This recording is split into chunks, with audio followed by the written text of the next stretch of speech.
जय हिंद दोस्तों, मैं हूं मेजर मोहम्मद अली शाह और आज मेरा बहुत बड़ा सौभाग्य है. I am truly honoured and delighted to have a very renowned illustrious personality, Lieutenant General Bhopinder Singh, Param Vishish Seva Medal, Ati Vishish Seva Medal, who's been the Lieutenant Governor of Andaman Nicobar Islands and Pondicherry for over 6 years. A very illustrious officer who needs no introduction, but yet customary if I were to say a few words about him. Well, he is an officer who my father, General Shah, has idolized himself. He is an epitome of an officer and a gentleman. He's been the defense attaché to India on diplomatic assignment. He has been the military advisor to the President of India, to two presidents, to Mr. K.R. Narayan and to Mr. APJ Abdul Kalam. He's a prolific writer. You would be reading his columns in various leading magazines, in various leading journals. Hundreds, he has close to 1,000 to his credit. That's actually over 700 published articles. If I were to customary say a few things formally, well, he was commissioned in the 17th Rajput Barte Chalo in 1965 and which was raised by Field Marshal K.M. Cariappa, the Order of the British Empire. He took part in the 1965 and 1971 Indo-Pak Wars and counterinsurgency operations in Jammu and Kashmir and the northeastern states. He was posted in a diplomatic assignment as the military, naval and air force attaché for East Africa and South Africa region. Later, he was the military secretary to illustrious presidents of India, Mr. K.R. Narayan, Dr. APJ Abdul Kalam. He retired as the Director General of Military Training. Post-retirement, he was appointed as the Lieutenant Governor of Andaman Nicobar Islands and Pondicherry for over 6 years. Currently, he is a prolific and foremost contributor, speaker, and columnist for leading journals with over 700 published articles. He continues regularly to national dailies like Times of India, Indian Express, Statesman, Pioneer, Tribune, Quint, Scroll, Citizen, Asian Age, Deccan Herald, News in New Indian Express, and many more. His subjects of interest range from geopolitics, socio-economic affairs, security regime, and other contemporary issues which you all have been reading in various journals. But today we would be exploring a different side of General Bhopinder Singh. He has authored two widely appreciated chronicles, bureaucrating with options and containing opinions in difficult times. Both the books have been bestsellers and they have done exceedingly well. They would be available in your nearest bookstore as well as online as well. His books have had the rare distinction of finding a place in National Congress Library at Washington, D.C., USA, besides many other libraries. He's among the foremost speakers at various forums, institutions, and academics, both in India and abroad. Sir, Jain, sir, thank you very much for taking time for us and welcome, sir. Thank you very much, Major Shah, for your very, very kind words in giving my introduction. It is my personal pleasure to be engaging with you, not only because you are a brother in arms, but you are a very proud soldier of India.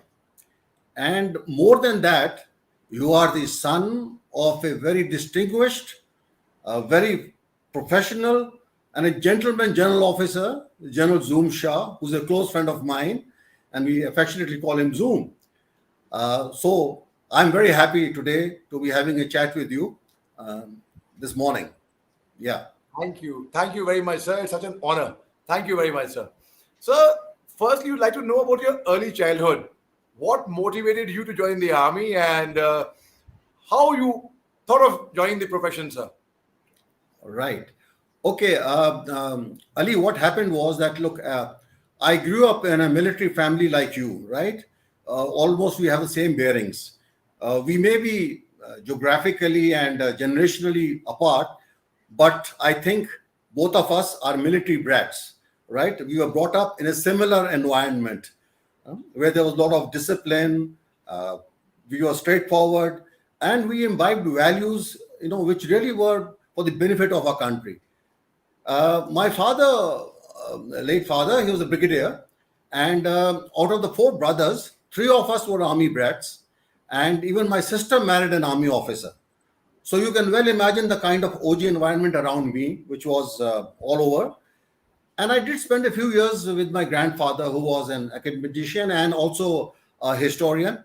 And he's the one who really inculcated that spirit or that quality of reading and writing, which I carry on till date. Yeah. So that is how I grew up in that family, imbibing those values. And I think it's the values which carry forward with you when you grew up in life. Uh, Yeah. Yeah. in my school days, Ali, I was a very average kind of student. Nothing great. I used to get about good pass marks, anything about 50 odd plus minus. And what was interesting was my dad was quite happy with that. I had no tension. And he used to always say, well, son, you have scored more than I could in my school days. So it was a very happy understanding, both of us. He was a father and a very close friend and a guide too. And like any army officer's child, I kept hopping from one school to the other. Started from Jabalpur to Bombay, Pune, Meerut, all these places. And you'll agree with me that you cultivate so many friends whenever you go around in these schools. And during schools, as I said, I had a good in sense that I didn't have to worry very much. I could go through my various examinations. And but what I think I must tell you two very interesting incidents which happened during my school days, which I always remember. I think I was in the third standard in Pune, I think. Yeah. Small boy. And we were in the classroom, two of us, and we were close friends. I don't know from where in the evening, in the school time, he got these two squirrels in his shirt. And he was playing with that. And I also started playing with him. And this great man and my dear friend, you may be knowing, you must have heard of him, Jalal Aga, who was the son of the famous actor Aga, right? And mischievous chap, both of us, we were together. And the teacher saw us playing with this. And he said, all right, get up. And tomorrow morning, 9 o'clock, you will be in my office. So in the evening, he came up with a brilliant idea. He said, how do we protect our backside? We knew that we were going to be caned. And in those days, the parents didn't go up to the teachers, tell them don't beat them or something like that. It was all accepted, right? So he said, look, what we can do is we can tie some notebooks on our back. On top of that, we wear our shorts. That will give us a good protective shield. So we both we tied the notebooks both and put on our shorts and went into his office in the morning. He looked at us. He was a bit suspicious. He said, all right, bend. And both of us, and he gave the first shot on him. And it made a funny sound. Obviously, it wouldn't make. There was a notebook on that. He says, take off your shorts, both of you. Well, so we were caught with our shorts down, or they say your pants down. And thereafter, my God, the kind of whipping we had, believe me, son, it was really a feeling you only get once your backside is on fire. So ever after that, I never sort of misbehaved in any classroom of that. Right. So that was the early start of my life. We enjoyed it anyway. No problems. Then, sometimes it was in, mid-50s, little later in the 50s. I was studying on the sixth or seventh standard. Right. And my dad was the adjutant in the ASC Center North in Meerut. There used to be a horse race in those days, right? Where you had to clear a few obstacles around the year. And and finally end up completing that complete course.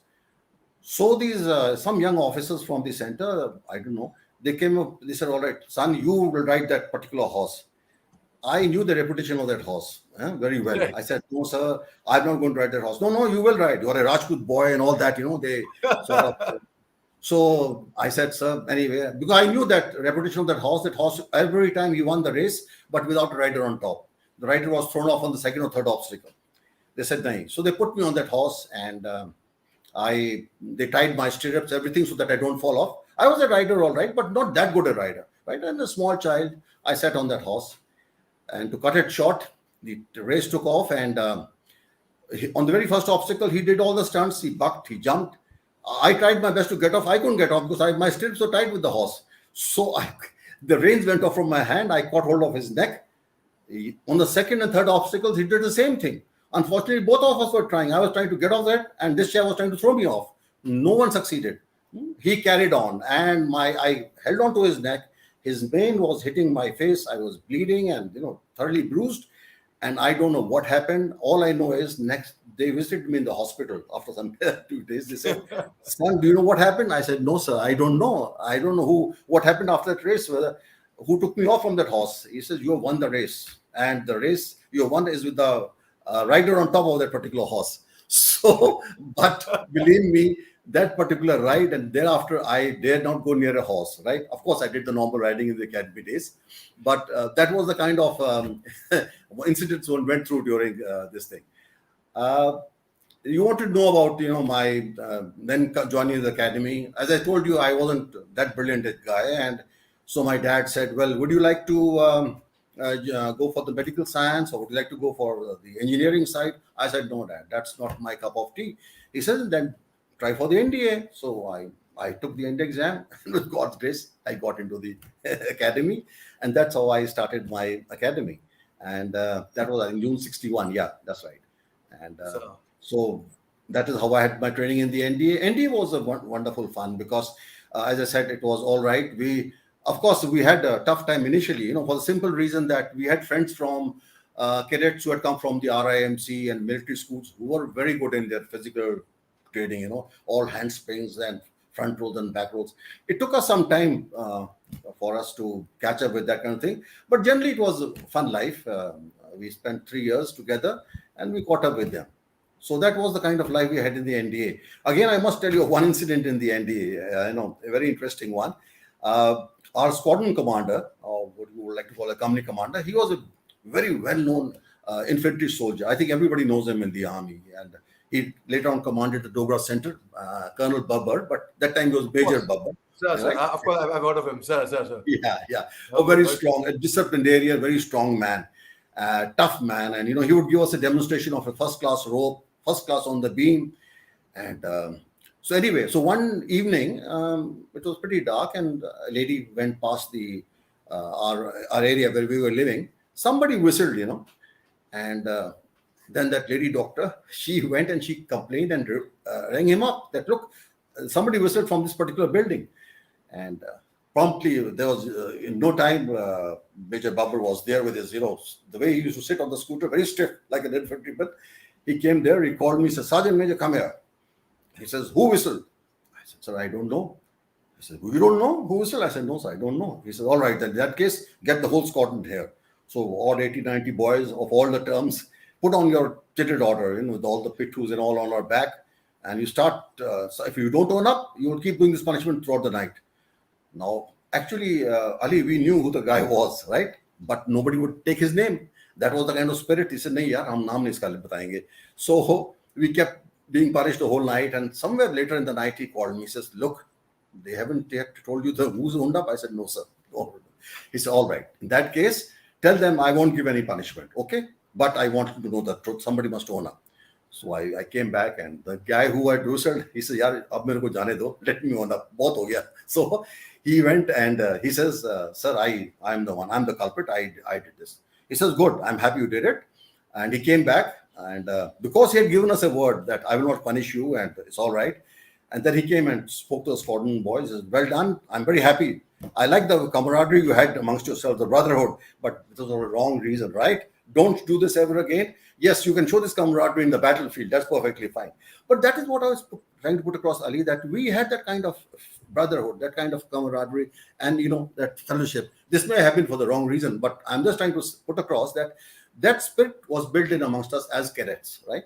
So then it was a nice sort of time we had in the NDA. Thereafter, we went to the IMA at Dehradun, and there again, we had a wonderful time because the first 6 months, what happened was that there were these emergency commissioned officers, and there was a passing out parade every week or fortnight or so. So we were kept aside. They didn't have time for us, So we were quite happy. 6 months passed away without much effort. Next 6 months, we were caught. The passing out parades were over, and so we had a good regret there. And but we enjoyed it at the same. By that time, physically you were tough. You had been through 3 years of training at the NDA. You were all right, mentally fit. So we carried on and we passed out. Here, I remember then General Manik Shah, later Field Marshal Manik Shah. He was taking our salute. and he took the passing out salute, and he mentioned, I remember distinctly, he said, look, when I passed out, I was standing in the last row there, right? And today, of course, he's the chief of the army staff, he's a general. And so I thought I was also in the last line, frankly speaking. I was also standing behind. I said, yeah, the last line wala general ban sakta, hum bhi ban sakta hai. Aisi baat nahi hai. So that was great. So anyway, but we had a good time, and that was passing out. And of course, then I was commissioned in the Rajput regiment, right? And we joined the battalion in June 1965. And you might be thinking why I joined the Rajput regiment. On this, I must tell you, I also draw a lot of inspiration from your regimental motto, no? Izzat to Iqbal, everywhere with honor and glory, right? And also, some of my uncles who were in the Rajput regiment, right?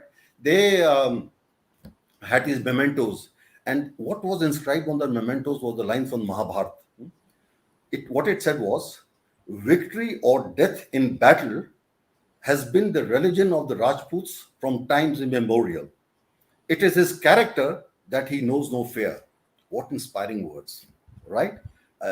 Victory or death in battle has been the religion of the Rajputs from time immemorial.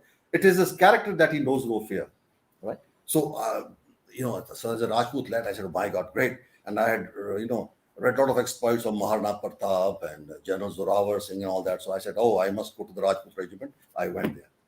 But I must tell you here that, that was kind of romanticized the way I wanted to join the Rajput. But that is not really what a true Rajput is. I want to clarify this issue. That is all right as a child, you are inspired by these things.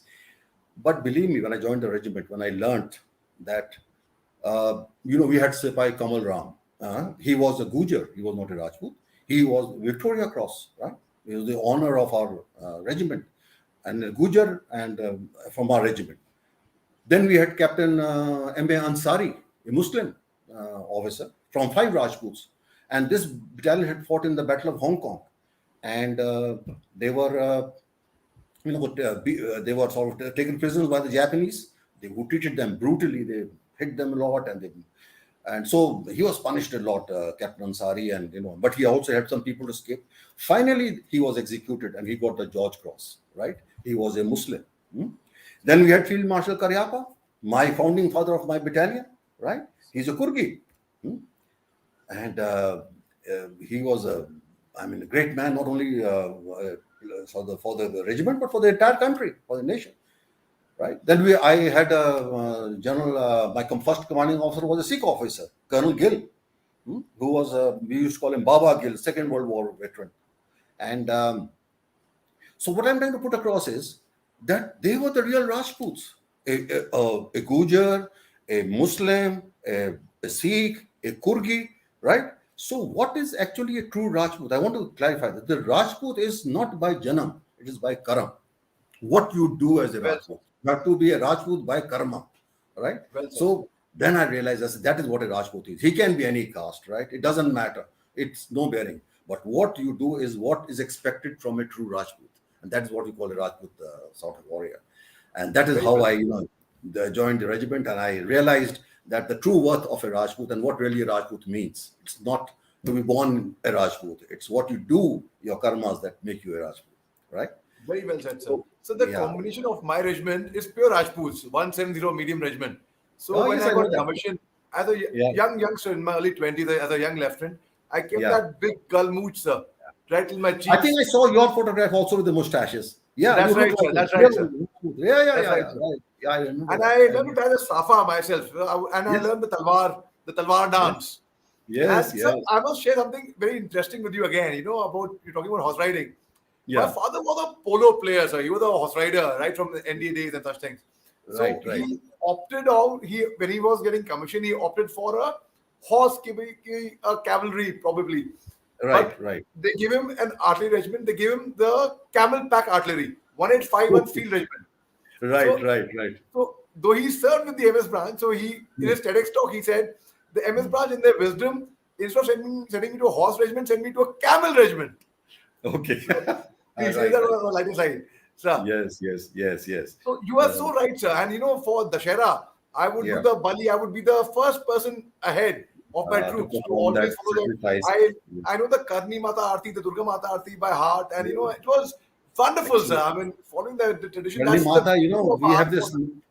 Yes, yes. We have this 19 Rajputs, which is Bikaner State Force. They also have the Karni Mata as their Of course, war. sir, of course. Yeah, yeah, yeah, In yeah. fact, my father was BM2 brigade commander, who was a general officer later on, who was from the Rajput, General Kukreti, sir, in Oh Nagaland. my God. He was Yes, yes, yes. A BM with great him. Rajput. True And Rajput. and you spoke Yes. about Major Babar, that time Captain Babar. I was Yeah. ADC to General Manveer Singh Dadwal, sir, from 19 Rajputs, when he Right, was right, commanding 3 Corps. So he right, would right. talk about Major Babar that Well, time. Babu. Right, Sir, sir. right, right, right. So No, great. A thereafter, rare, typical infantry soldier. Yeah, yes, yeah, sir. that's right. Sir, Yeah. sir. Sir, what a delight speaking to you, sir. And sir, I'm loving the anecdotes you are sharing, sir. I'm so sorry to have interrupted there, sir. Sir. So, Ali, then immediately after getting commissioned, within 3, 4 months, we went into war, right? And the battalion, we were given a task. We were deployed between two divisions, 7 Div, which was going on the Barki axis, and 4 Div, which went on the Cape Curran axis. There was a wide gap in between, which we were told to capture a post of the Pakistanis, the Bediyan post, and we were given a troop of armor and an artillery regiment support. So the battalion went for attack. And mind you, at that time, we were great people. I was a 11 Corps commander. 11 Corps commander means 11 platoon commander. We used to call each Right. other Corps commanders, right? We had only 14, 15 guys with us. And we were roaming around with our 14, 15 people and some machine guns and some rifles and said, oh, well, we used to talk to each other. How's your corps? How's your corps? All subalterns, So we went in So the you have war. an amazing sense of humor, sir. I'm loving it. No, no, no, Really, no. sir. So we went in the war, and the battalion did very well, very well. Our officers got gallantry awards, JCOs got gallantry award, Jawans got gallantry award, and we performed very well. As a matter of fact, the Pakistanis, what they thought? They thought possibly there's a brigade deployed here. They couldn't imagine that it was a battalion holding such a large front, between two divisions. And there was tough battle going on in Khemkaran and Barki side also. So they thought this must be a brigade. Fortunately, thank God they didn't discover it was just a battalion, right? Otherwise, probably they would have done, they would have more this thing. But anyway, we achieved our objective and we were deployed on the canal, on the Chugal Canal, right? That famous Chugal Canal, you may have heard of it. That was Yes, sir, of course. yeah. And here again, I must tell you another interesting incident. What happened? Because you're from the artillery, so you would know this.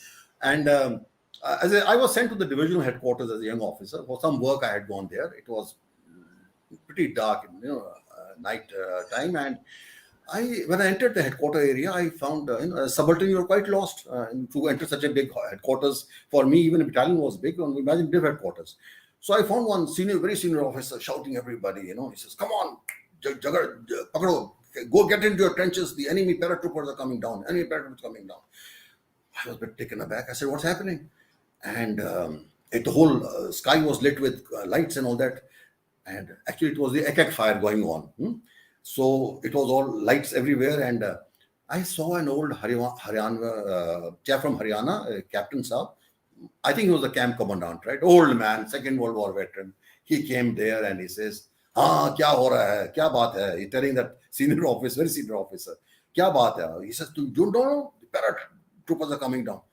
He started laughing, In the Haryanvi, I will just say, in Hindi, he says, "Arey, साहब क्या बात करता है, आपको मालूम नहीं है कि ये कोई पैराट्रूपर नहीं है, ये हमारा एक का फायर हो रहा है, और इतना तो कम से कम अकल करो, अगर पैराट्रूपर पाकिस्तान का होगा तो अपने पीछे वो लाइट बांध के उतरेगा नीचे."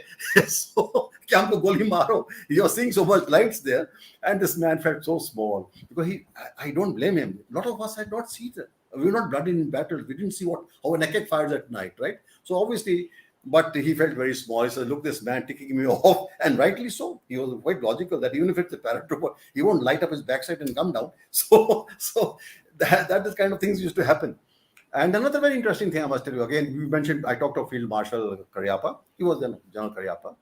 Being from the battalion, he visited us after the war, ceasefire was on. Our troops were deployed this side of the canal and the Pakistanis were deployed the other side.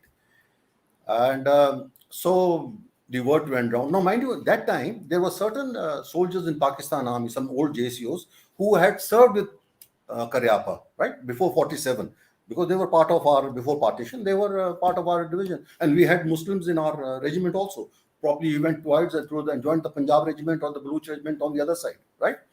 So these people came there and the word went around, Karyapa Sahab aa rahe hain. So I, as a youngster from the Paltan, he said, come on, hop in. So I went with him. And Karyapa was there, and there was a lot of Pakistanis sitting on the other side of the canal. The canal was just about 30 meters, And Karyapa, as you know, he's, as they say, he's more British than the Britishers. He was ramrod straight, standing there, right?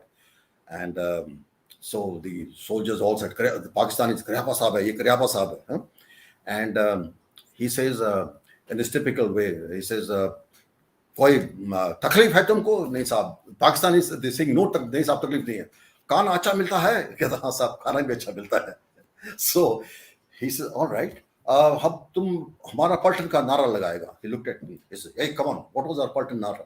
I said, sir, I told him, अपना फौज आबाद हो, दुश्मन बर्बाद हो. He said, yes, all right. Now I will shout, अपना फौज, तुम सब लोग बोलेगा आबाद हो. He shouted, अपना फौज. We all shouted आबाद हो. They also shouted, Pakistan also आबाद हो. Dushman, we shouted barbad ho, they also said barbad ho. It's quite funny. Both of troops on both sides of the canal shouting abad ho, barbad ho. And he tells them, he says, Josh nahi hai tumhare mein, Josh hona chahiye. Telling the Pakistanis, not us. Tumhare mein Josh hona chahiye. Bolte waqt ye barbad ho. But that is great Karyapa, great man. And Ali, I can talk the whole day about having spent a few days with him. Oh, what I can spend the whole day listening to you, sir. It is so intriguing and gripping completely, sir. So, one small thing, I remember him, whenever he used to take me around, and so I was dressed up, and then he would dress up himself with a proper suit and all that, knowing Karyapa, and he would say, all right, stand at attention. I stood at attention. He used to go around me, checking my threads here and there, locking my threads. Then he would stand himself. He said, now you go around me. And so I should go around him, just seeing everything's okay. Both all right? Yes, sir. Let's go now. So that was Karyapa. That we used to go to the particular place. And as I said, I can talk, my God, the whole day about him. You know that famous thing where his son was taken a prisoner, and Ayub Khan wrote to him saying that, well, I'll look after him. He said, no, don't look after him. He should be treated at par with other prisoners. Correct, sir. Sir. Grand old soldier. So he was above these things, So that is how the 65 war went off, and it went off very well. Thereafter, we were sent to Mizo Hills, in those days, Mizo Hills. And there was an armed insurgency there. There was a gentleman by the name of Lt.Governor, who was actually a deserter from one of our battalions, Assam battalions, and he was leading that armed insurgency in that area. And we were inducted there as a battalion. So we, of course, there were a lot of things happened there. We somehow were able to suppress that insurgency, that armed insurgency. And then, Ali, what is important to bring out the point is, immediately after that, we handed it over to the administration to run the show. They had the elections, and can you beat it? The same gentleman became the chief minister. The point I'm trying to make is that when we do our bit, now, why he was leading that insurgency, there was a reason. You see, it was under Assam, and Assam probably neglected area right in one corner of the area near Myanmar in those days. Nobody bothered. There were no roads. Things were bad. So he led an insurgency, and people were supporting him. They said, well, he's fighting for our cause. So the point I'm trying to say is that, look, we did our job, right? We quelled that armed insurgency. We did it all. And after that, it was no more. We said, all right, civil administration take over. They conducted the elections. He was chief minister. Even today, that Zoram Thanga, who was his deputy, today who's the chief minister. And there was peace. So similar thing happened in Punjab, I think, if I can say so, with confidence, these are the only two armed insurgencies where we were successful. I think nowhere in the world possibly could this happen. But everywhere, what happened eventually was the political people, the civil administration, they took over and they ran the show. So sometimes I realize that it's the aspirations of the local people that have to be looked into. We as in the army, armed forces, do our job, right? What we have given. If it is beyond, let's say, the police or the paramilitary force, then they induct the army. But at the end of the day, it is not we who are going to run the show. We don't take over the control of running the administration. That is somebody else's job. So that is what happened, and we were very happy that it was a very successful counter-insurgency operations. I suppose the same would apply anywhere, wherever the things are, right? And thereafter, of course, we went into the 71 war, And 71 war, Ali, was also a similar story. We again went to the Western Front, Dera Baba Nanak, right? And I Okay. must tell you that both sorry? Yes, yes, sir. Yeah. So Sir. both these places, the first time was Barki, then Dera Banak, we encountered the best soldiers of the Pakistan Army for the simple reason that Lahore was just next door. They couldn't afford to give away Lahore. So it was really hand-to-hand fight. I mean, one saw it from very close quarter. Unlike in the East, where possibly, our people were sort of chasing them and we were over to overtake them, go behind them and do that. Here, you couldn't, every inch of ground you had to fight for because they wouldn't budge an inch. After all, Lahore was just next door. And if you had those medium guns, probably the things would fall on Lahore only. So what happened was that then after that, of course, in the operations, my battalion was again given a task to form. I was a company commander by then, you know, a senior man, so-called senior man, of course, but just a major sahab with 5-6 years service. And Yes, sir. Major Shah, authorized Islamic Shastra, sir, senior man. yes, I yes, remember yes, the day I became even though a field major in 3 year yeah, service, I was in yeah, a field area. So my CEO promoted to be to the yeah, day I passed through a quarter guard and I got yeah. the Islamic Shastra. Uh, That was the happiest day Thrilled. of my life. I said, I Yes. have put a Islamic Shastra. Yeah, imagine, you must have felt like a great general that time, huh? Yeah, Giving. sure. Uh, so yes, so that is how. That's we secured the firm base and we sent in a platoon. There's a commando platoon led by one then captain or Captain Rajawat. Yes, he's now retired as a colonel. So he got a Veer Chakra. They fought very well and. Then the brigade was launched. The view of the Dera Baba Nanak bridge also, so that we don't cross the river Ravi and get on the other side. Operation went off very well. We subsequently went into another operation along with the other brigade, and the battalion fared very well. So 71 also, one saw it from very close quarters. So one I saw as a platoon commander, a young boy, and then other as a company commander. And what was interesting was the both times that we had our opposing forces were really tough and good. Actually, the same stock, Ali. Yeah, we are the same stock. As I said, some of our boys went on the other side. They were the army, and it was good fight. It's not just walkover. There's no question of a walkover. I fought very well.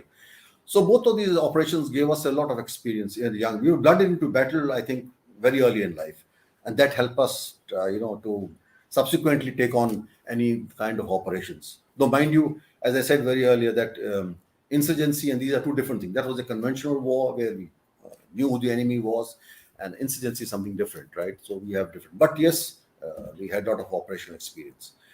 And then, of course, one did the normal instructional appointments as in IMA, and then I was brigade major and all that. And finally, I commanded this. I was very fortunate to get command of the battalion in which I was commissioned. That is 17 Rajput. Bade Chalo. Bade Chalo is the, uh, Yes. yes, given by Field Marshal Karyapa. He says, Bade Chalo, irrespective, or as they say, carry on regardless. Yeah, Fikr nahi karna, aage badhte chalo. So, Sir, remind me of this anecdote. I heard in my father's TEDx talk yeah, where in 1971 they were deployed at Longewala yeah. and they were in direct support of 23 Punjab. Hmm. And that time, Field Marshal Major Shah had come in a helicopter, and Right. there was a table laid for him, and with snacks and tea and all, and in Yeah. the mess tin. And Yeah. so when he said that, I don't need all this, take it away. So they removed Hmm. it away, and he stood on the table with his Yeah. hand on his waist, and he Yes. gave 3 brief points. He told them, "Boys, I'm sending you across. Hmm. Ensure victory." Yes. And then he gave 3 points, which were prisoners of war would be treated with honor and respect. Yes. There would be no booty taking and plunder. And Yeah. lastly, he said, keep away from the Pakistani begums. He said I this. yes, yes. I think he said similar things when he came to address us also. I think he was on similar lines. Yes, yes, he did mention that. And you're very right. Sure. Great soldier. They are institutions, He and Karyapa and Field Marshal and both Field Marshals are great soldiers. I mean, they can stay.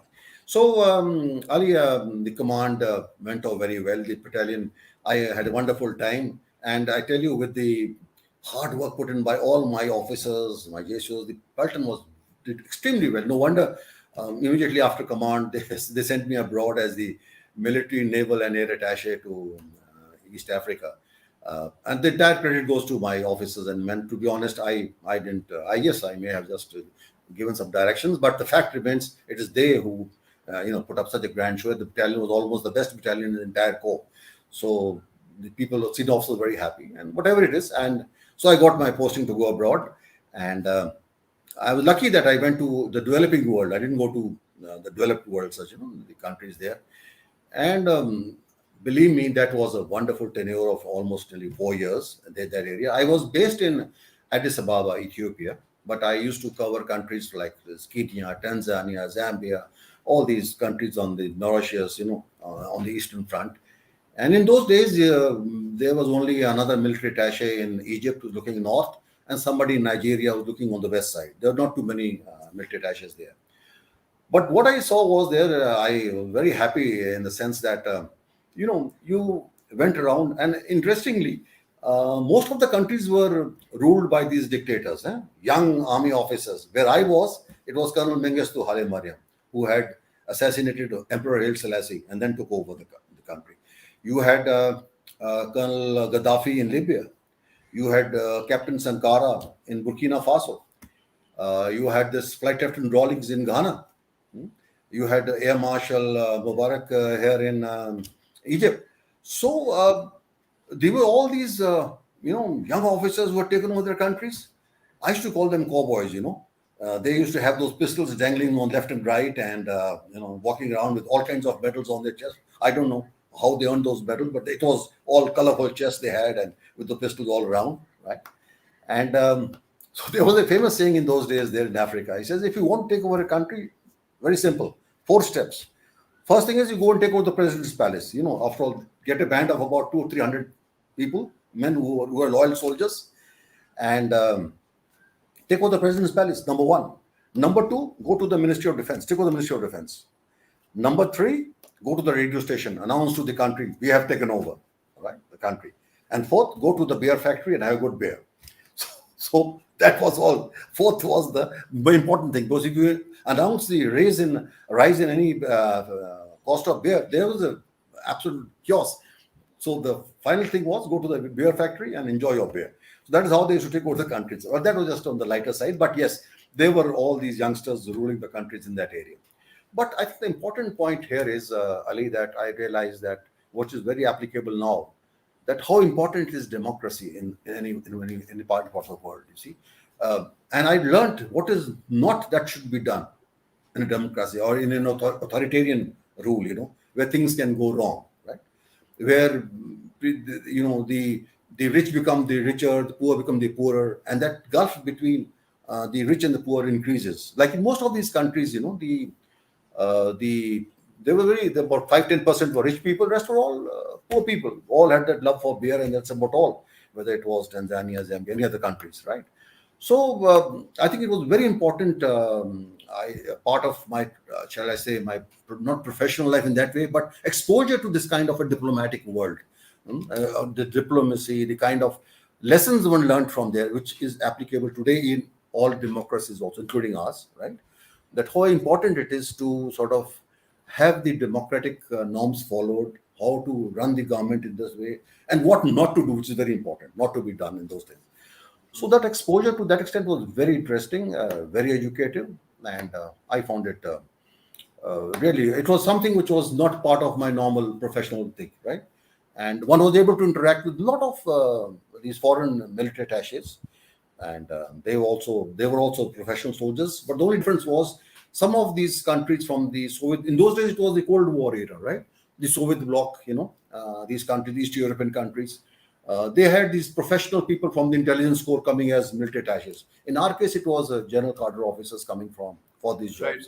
So one could sort of see how things move, and lot of friends. As a matter of fact, sometimes the diplomats were very envious of our, grouping of the military attachés. We had a proper club there, all of us, and they said, you must have a memento. Where can you get a cheap memento? They told me, Singh, get it from Delhi, yaar. You know, sasta milta hai wahan. So we had a memento, and the diplomats did like this stuff. They say, what are they? They're envious of our association. So it's all right. Once you're in uniform, you come close to each other, right? So did you keep in touch with the ambassador there thereafter? yes. I'll tell you about that a little later. In the sense that I'm in touch with most of them. I had a very good ambassador that time in Ethiopia, Mr. Ranganathan, who was one of the very finest, one of the very fine ambassadors, and so many more in Tanzania and Kenya. This was between 84, 88 in Zambia. All this. So I'm in touch with them. You're absolutely right. And as I said, this uniform brings you together, irrespective of which uniform you're putting on, right? That which is not not so common amongst other services, if I would say. So whether he was from the Russian army, or sorry, the Soviet army, or he was from the American army, we all met together, had a good chat. So anyway, so that is how it was a wonderful tenure, very educated, very sort of broadened my horizon in many ways. Of course. Yeah. Great. So how many countries were you covering as a defense attaché? Actually, I was covering about 9 that time, but 9, based sir. in Ethiopia. I used to travel all around. In those days, Got it, South understood. Africa, we could not go because apartheid was there, right? Barring Understood, South sir. Africa, I visited all the countries, Mozambique and all this, Tanzania, Uganda. Also, I had gone to for some work, and so one kept moving in these countries. About 8, 9 countries were there. So you were there for three and a half years. Yeah, Sir. almost 4 years, almost 4 years, sir. Yeah. So my father was the defense attaché to Saudi Arabia, sir. So that time they were covering Kuwait and Yemen as well. Okay. So Yeah. So that's how so the life of a defense attaché was, and I was a child in school. I would visit them for my boarding school, and I would see the life of a defense attaché and the exposure. Yes. I had friends who were the American defense attaché's children, the Australian defense attaché's children. We were all staying in the diplomatic quarters, so we would play together in the evenings. Of course, what you said is very true. The uniform brings us all together. Absolutely. I had friends from different countries. You learn so much about other cultures. It was a great exposure. Completely, sir. My children were with me at that time. My son did his O levels. The daughter did A levels, and she was okay. She came here, joined the college. My son got caught up because O level means class 10.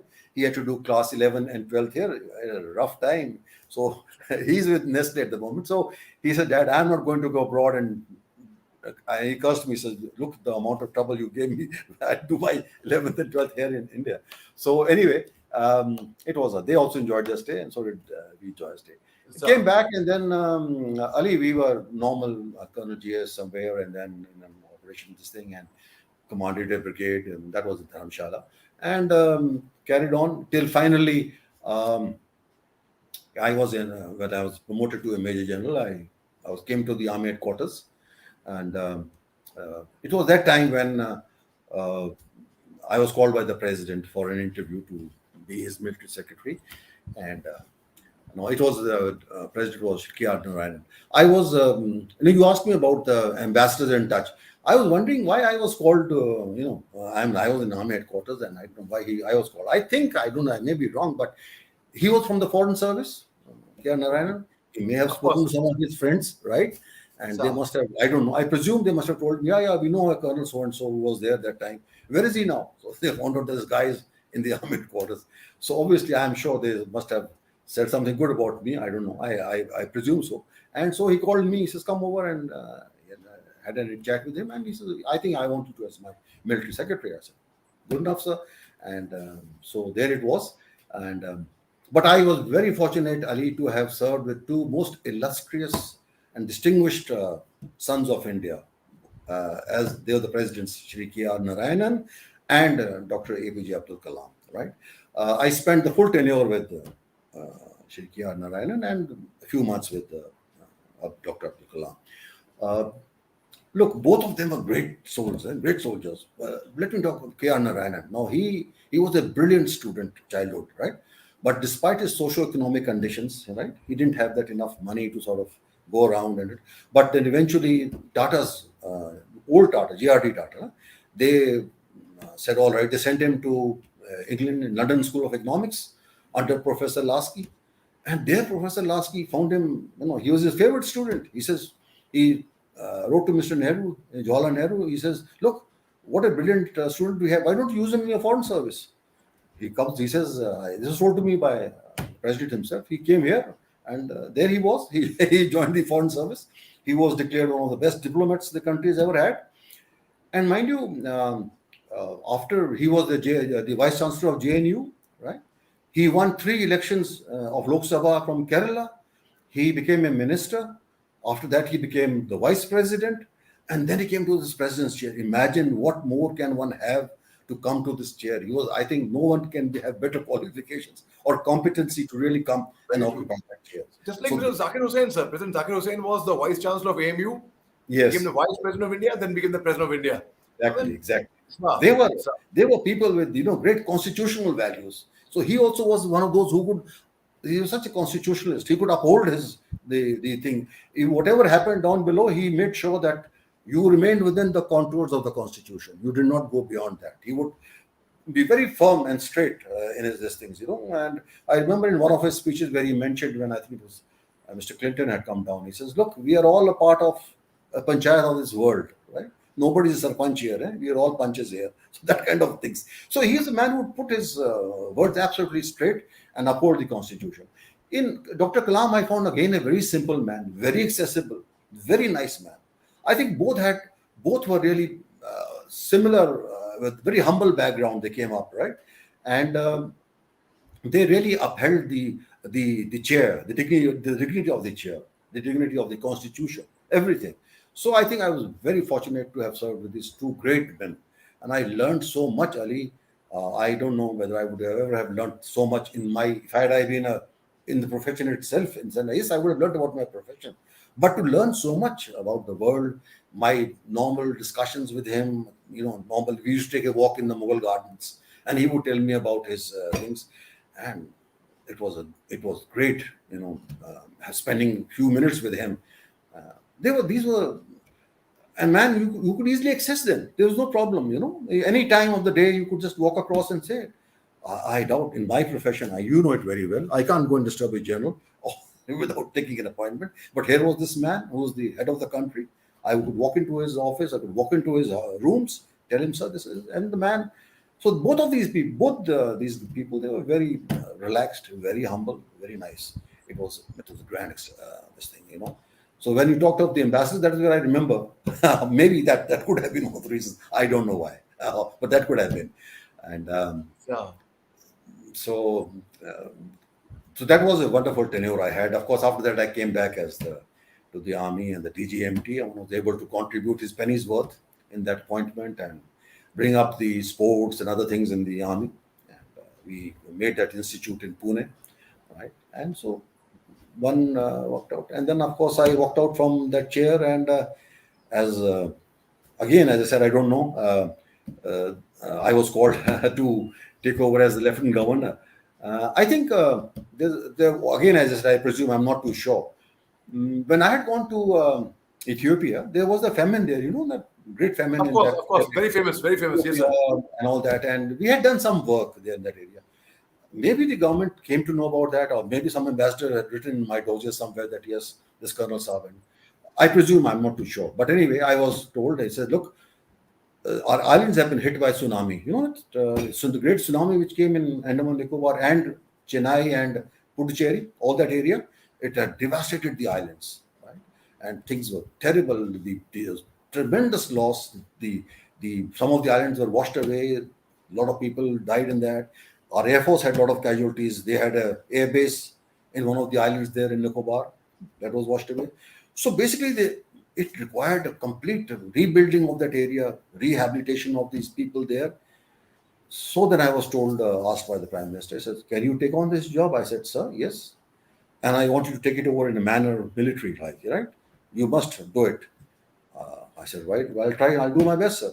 So I went there, and let me tell you briefly about these islands. I think it's very interesting.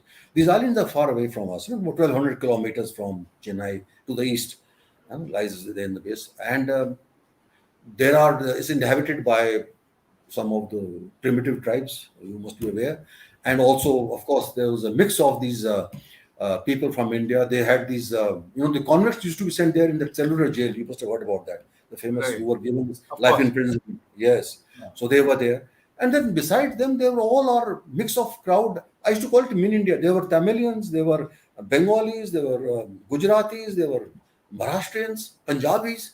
And surprisingly, when I read the names of the people who were there in jail, and I found they were from all part of the country, UP and everywhere, Punjab and or Delhi, all these places. So this mix was there, but I think a very nice culture prevailed there. Maybe because I assume again that these people who were there in the jail, irrespective of where they came from, they lived together. So they probably their families also. So they came down that channel, and these families lived, very very close to each other. There was no such thing as, I used to call it a mini India. It was a tremendous mix. They spoke Hindustani, if I may say, a Bengali or a Maharashtrian or a Gujarati or a Telugu. They'll speak Hindi like hum khata hai, hum jata hai, hum pita hai, that kind of thing. But they spoke. The lingua franca was there. They could speak to each other. They could communicate with each other, right? We celebrated all the festivals there. I used to give example when I used to come on the mainland here that look at that, look at those people. Despite the horrors they faced during that tsunami which came there, they took it, and that really, I used to always tell my people, I said that is the shining outpost of our country, so strategically located, right? And of course, then you had these primitive tribes there, the Jarawas, the great Andamanis, Ongis, Champanes, Nicobaris, all these primitive tribes. And there, of course, the government also told me, and I was very careful that I had to be very sensitive to their. They were evolving, over the years. I'm sure Ali, you'll agree with me that thousands of years back, we may have been like them only, right? We evolved and we were not wearing clothes. But the only difference was that they were exposed very early to the outside world, right? They used to see the ships going, the aircrafts coming, the people moving around. So it was the transformation from there to come to this kind of a thing was too quick. So I also suggested to the government, and they told me also that make sure that the thing is done as per their liking. You don't rush it. You don't come close to them that all right, you wear this clothes. No. It's leave it to them, whatever they like. There is an island there known as the Sentinel Island, right? The Sentinels inhabit that island. No one is allowed to go there. As a matter of fact, I used to send the patrols around that area, naval patrols, to make sure that nobody goes there. They are not disturbed. They have no communication with the outside world.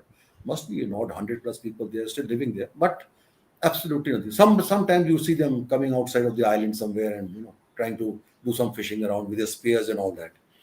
So one was sensitive to that. So in that kind of a mix of environment, right, you had to operate. And there, as a Lieutenant Governor, you were also de facto Chief Minister because you didn't have a assembly there. In Puducherry, I had assembly. I had a Chief Minister and ministers, but here I had nothing. So I had to do everything. But I must say this, that I had a very good team of bureaucrats, police officials, the forest officials. This is all forest land, that area, and the lower politicians at that level.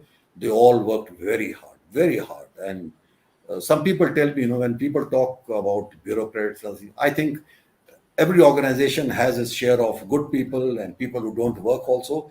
So I had no problems. These people were very good. The bureaucrats, young bureaucrats, and they all performed very well. We were able to complete all the projects in time.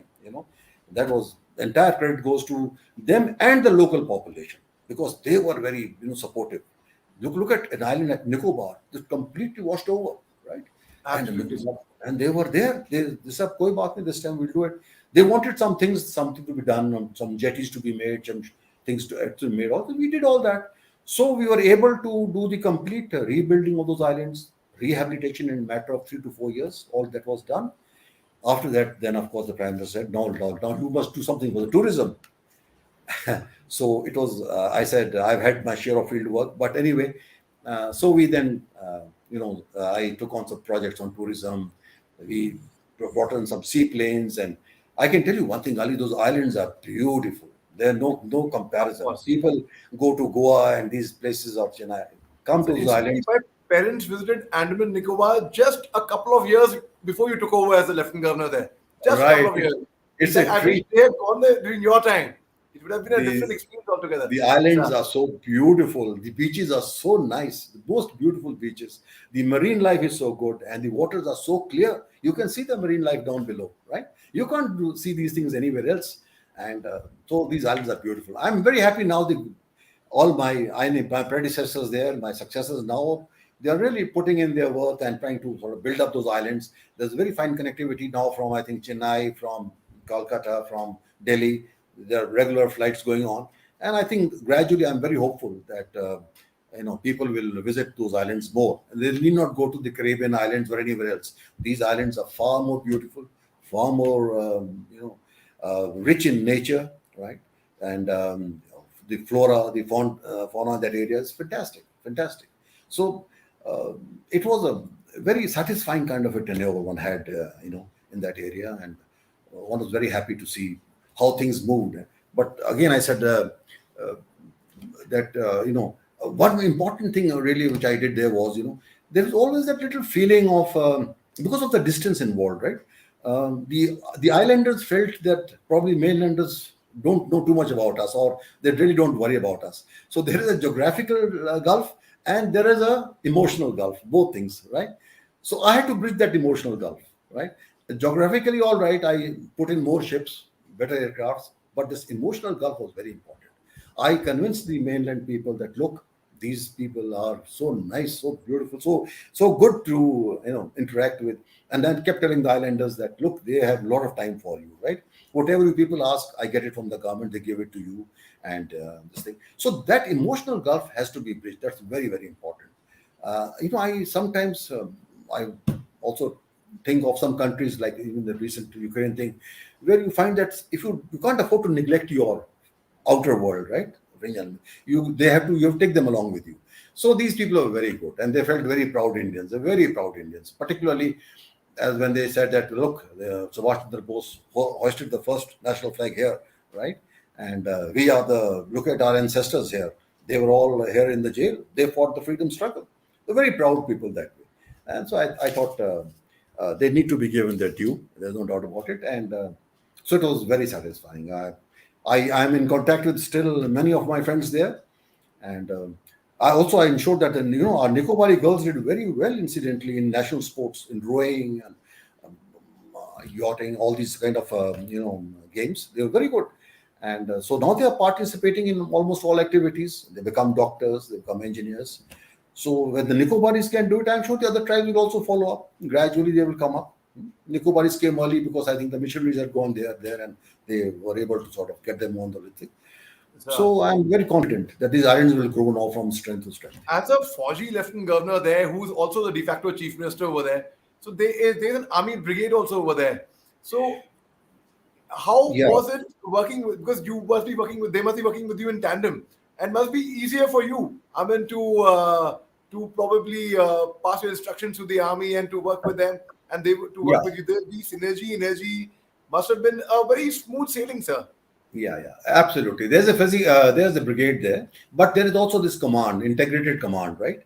Where you have a rank officer of an army commander. That's in rotation. Sometimes this is a naval chief and naval commander. Sometimes Correct. The first one. As a matter of fact, the one who was commanding the naval, who was the commander at that time, they call him the Simcan, right? He is the present Lt.Governor there now, who was that time the General Admiral Joshi. He is there, the Lieutenant Governor now. So I'm sure he saw a lot of islands in my time. So what I'm saying is that yes, of course, it's a pleasure working with them. I also felt at home. I used to visit them so often. Though mind you, there's no connect as far as their work is concerned. They were doing their own job. They were it's a strategic area. They had their own exercises, joint exercises with Army, Navy, Air Force. Of course, I was invited there as a senior defense officer, if I may say. They called me, and whatever pennies worth I could advise, I gave them. And it was wonderful working with them. The brigade was there also. I used to visit them very often. Some old Persians were there, and so it was very nice. So my father commanded 54 Division, 54 Div, Secunderabad. So that brigade is part of 54 Div. So that time also they had visited Andaman. I missed the opportunity of visiting Andaman both the times. When he was a div commander and then he was a co-commander, he was visiting Andaman, and they were sponsoring my ticket. That's the best part. And I missed the golden opportunity, but I would be going there very soon. That's one of my on my to-do list, sir. So You are must a visit the islands. writer. So your columns are published all over 700 published columns in the leading journals.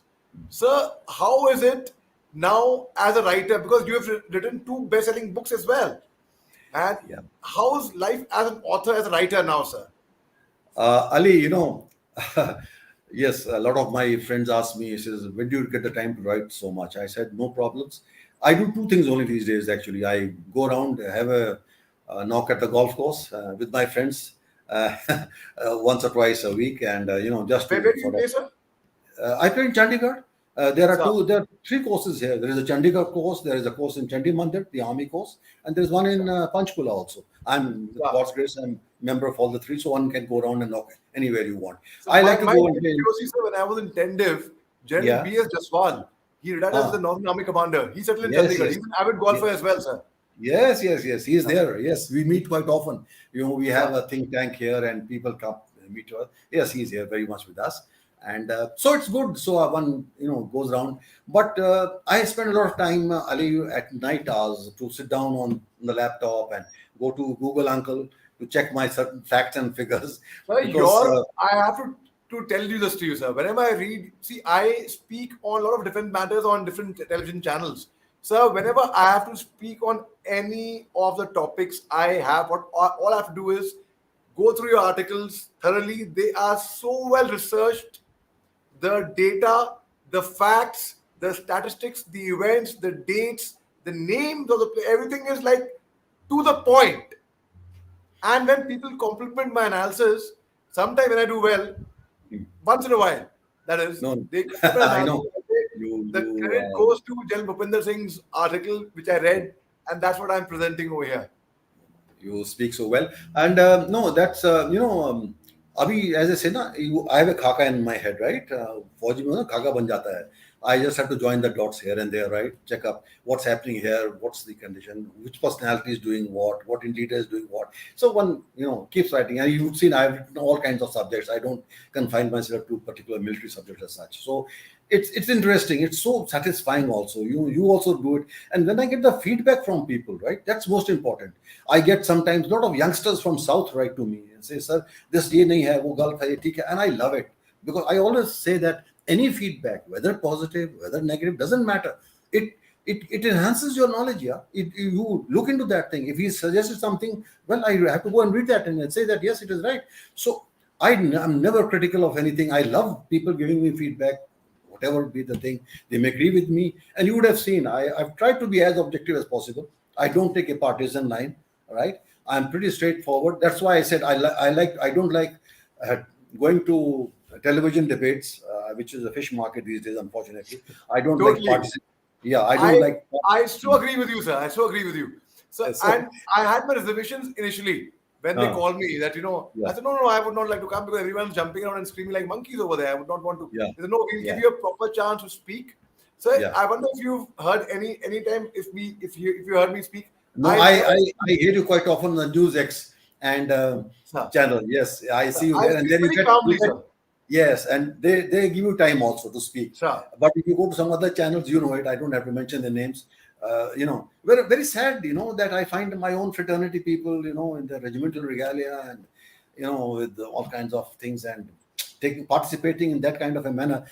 It's a bit scorned. I feel a little sad for that. But chalo, theek hai, it's their wish. But I wish we had participation and our conduct should have been like the mature army way. We had such good people like Jaswant Singh, who were politicians, then Rajesh Pilot, General Khanduri, right? They spoke with dignity, they spoke with clarity of mind and didn't sort of, you don't have to do any chest thumping is not required. You all have to put across your point. And so that is the reason why, I don't go to these debates. I sit down coolly, I put across my thoughts the way I want to put and give my views, share it with everyone, and I get the feedback, whatever they want to give me. Right. So I think, Ali, that has been the style, and I'm very satisfied with this kind of an approach. Yes, uh, writing these articles and keeps me nice mentally occupied. And as I said, physically, some exercises here and there, go for golf, and that has been the kind of life I'm now leading presently here. And it's been a very enjoyable kind of a post-retirement occupation, if I may say. Yes. writing these articles. And, Sir, we were last on a webinar together a couple of months back, and it was an international webinar. yeah, It yeah, was an yeah. honor. So it was an honor. Like when I heard you speak, I was so mesmerized. And if I have to make confession to you, sir, since that day, I had in my mind, I will get you over to my channel. I'll request you, sir, if you could spare some time for me, sir, at that time. From that day. So it's been a few months, and it realized into reality now. Sir, thank you so much. I'm so grateful to you, sir, for taking your time. It has been wonderful. It has been superb being in conversation with you, sir. So, any Thank you. message before we part? Any message for the youth of a country who aspire to join the forces and who aspire to actually join the government services? Yeah, look, Ali, I don't think I would like to give any advice as such. I can, again, as I said, I can just share my thoughts and they can cherry pick whatever they want to take it. I think some of the important points I feel, one of course is I said, today I find, this problem is there that, people don't have that spirit of inquiry, they must inquire, right? I'm not saying that you have to be, critical of issues, but you must have that spirit of inquiry. You must know, you must not get carried away by this, unfortunately, this university of, you know, uh, in the television you keep seeing all these kind of that should not as is the WhatsApp university, right? I don't want that gives you a lot of wrong inputs.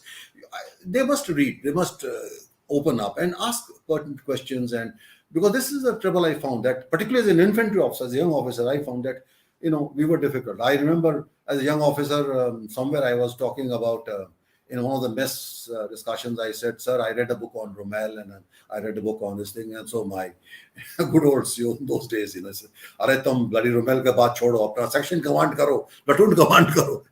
So, but nowadays that is not the thing. We encourage our youngsters to read and be inquisitive, find out things. So that is the first and foremost thing I think which one should keep in mind.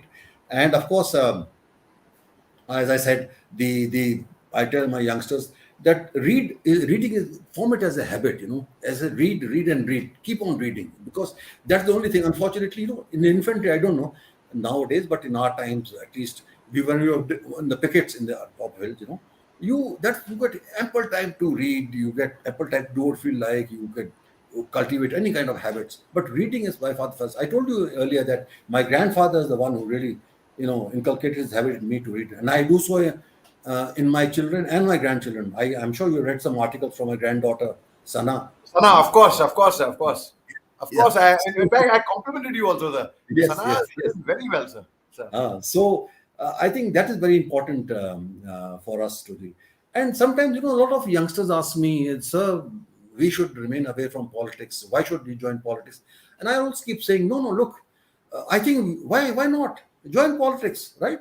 You had people like James Mattis, who was the U.S. Secretary of State, right, Defense Secretary, right?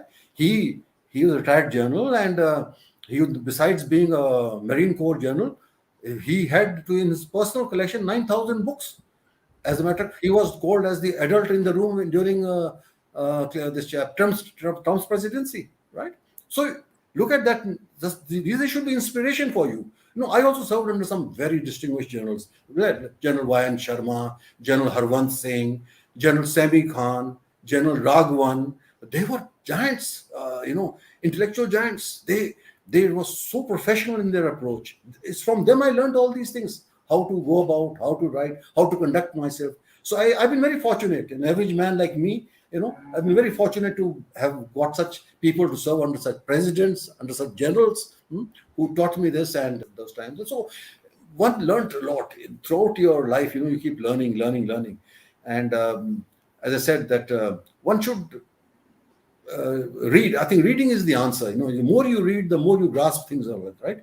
And you don't have to confine yourself only to your, staff college examinations or this or that. And that's all right. It's a part of life. You do it in a profession, but also you must read something beyond that, right? Only then will you understand the dynamics of politics and how the country, the constitution. I don't know how many officers have read the constitution, right? At least know what the various articles are there, right? And then only one can understand what is happening here. what is happening on the other side. If you don't read, then it's unfortunate. So I think I made it a point, at least my officers, I used to give them a book. I said, "Padho yaar, and give me a brief of this. Tell me in a nutshell." So that is how you inculcate this habit.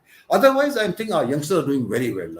I mean, I can't think of a better army than ours as far as their performance in the battlefield is concerned. I don't have to say that. They're the finest soldiers. I can say that.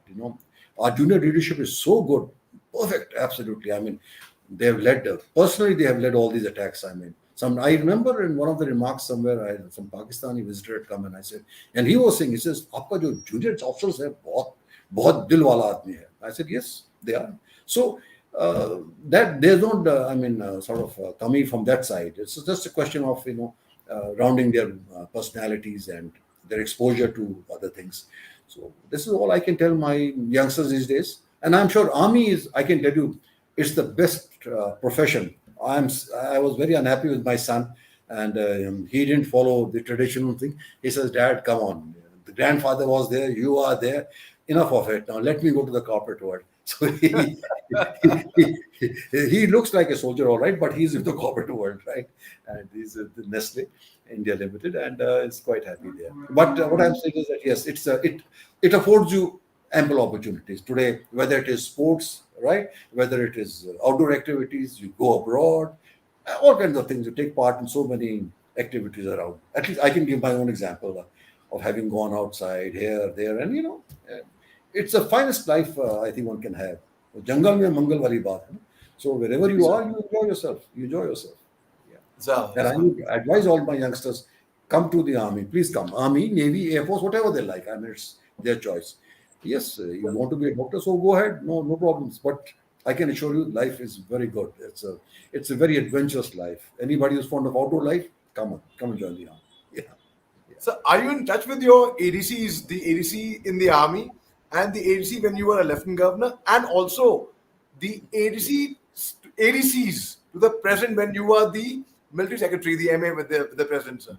Yeah. I am in touch with many of them. No, most of them actually. I remember one, forgetting his name. I think he was, Gopi. We used to call him Gopi. He is from the Kumaunis, I think. Yeah, and he died in J&K. A very fine officer, infantry officer, and he in one of the operations there. And I think that time secretary with me was Mr. Gopal Gandhi, the famous. Of course, yeah. Of course. And he wrote a nice piece on him, on Gopi, the ADC to the president that time. And yes, I'm in touch with most of them, and that some of them done extremely well, and some of them, of course, have left in early because they were exposed to that kind of thing, and they said they thought. Ask me, sir. I've similar, like you saw the full tenure of Mr. K. Narayan and a few months with the next president, Dr. APJ Abdul Kalam. So I was ADC to General Shah, incidentally, when he was commanding a corps. Full tenure with him. Right. Had a very professional relationship with him, sir. Never went to the house apart from work, ever. Yes. And a few, almost close to a month with General Dadwal, sir, thereafter, the next co-commander. So having the exposure of two general officers and being ADC, one could feel that, one could. So anyway, of course, I was the short service officer, so of course, I branched out from the forge. But you're right, sir. Army is like the ultimate. It's a fantastic career one can get. Fantastic. Yes, absolutely. You enjoy, you do what you feel like. So it's been very, very nice having this chat with you, Ali. Wonderful. Thank you very much. So grateful to you, sir, to actually have taken your time, sir. Yes, I will someday, some other time, tell you more stories about Field Marshal, about some other. I have so many of them. I can go on narrating the whole day, but I think that's not the time. You can go on listening to you the whole day, sir. Some other day. Sure.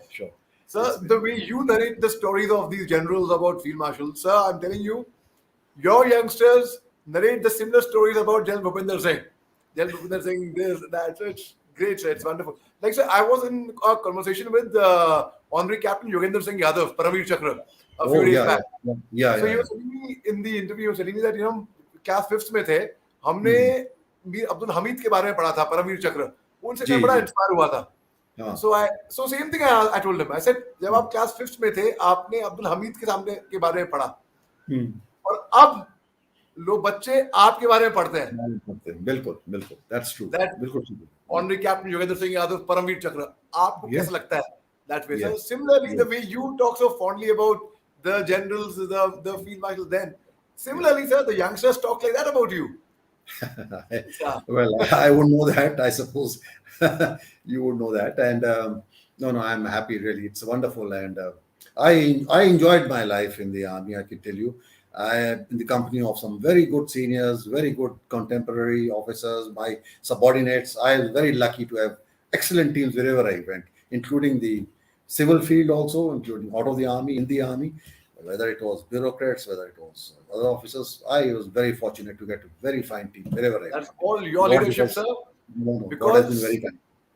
all your leadership, sir. Because a boss says I, a leader says we. A boss says get there on time. A leader says let's get there ahead of time. Yes. A boss knows how it is done. A leader shows how it is to be done. Right. A Right. boss lets his people know where he stands. A leader Right. lets his people know where they all stand. True. A true. boss takes the credit, a leader Yeah. gives it away. So you were always a great leader, sir. Sir, thank Thank you you so so much. Really grateful to you, sir. Thank you. I'm very grateful. Thank you very much. All the very best. God bless you. God bless you. Thank you, sir. Jai Hind, sir. Jai. I'll let this live streaming, sir. Just a minute, sir.